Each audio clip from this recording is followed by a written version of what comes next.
আরে ভাই, এত মানুষের শক্তি যদি না হয়, আমি একা নারায়ে তাকবীর আল্লাহু আকবার বলবো, পারেন দিতে আমার সাথে শক্তিতে আসবেন?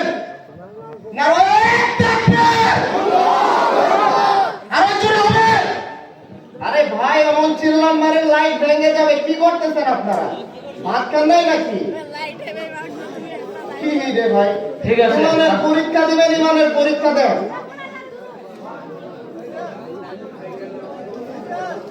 শুনেন, ছোট মানুষ এই কথাগুলো বলতেছে এই কারণে, ইমান আমারও আছে, আমিও মুসলমান।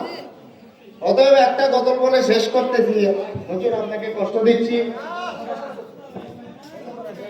আমরা ভয় পাবো না এই কারণে, আমাদের প্রতিবাদে হইতে হবে।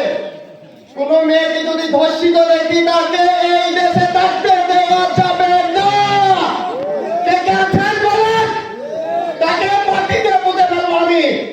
কারো বাপের ক্ষমতা থাকলে কসম নড়া। এই, আমি একাই দেশ শাসন করব, এই কারণে বলতেছি, যারা আছিস মেয়েদের ধর্ষণ বন্ধ করে দে, যারা অপরাধ করিস ভালো হয়ে যা। অতএব ইমানদার, ইমান নিয়ে বাঁচো, বিড়ালের মতো বাঁচছো না। ঠিক আছে, অতএব আমি একটা কথা বলে শেষ করতেছি। দোয়া হবে তো। আমরা এখানে এই কথা বলে শেষ করতেছি।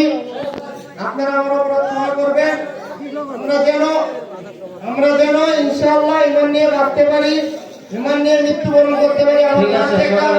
শেষ গজল করে আমি শেষ করতেছি। বসেন। দেশে এখন চলছে কি ভাই, চলবে কতদিন? মুসলিম মারার প্রতিপদে শুধুই প্রতিদিন। দেশে এখন চলছে কি ভাই, চলবে কতদিন? মুসলিম মারার প্রতিপদে শুধুই প্রতিদিন। রক্ত নদী ভাসিয়ে দিতে ভাষায় নদের বোমা, কাটাকাটি মারামারি হয়েছে তাদের খেলা। ঠিক আছে ভাই, সাউন্ড নাই। ঠিক আছে, আচ্ছা, মাশাআল্লাহ।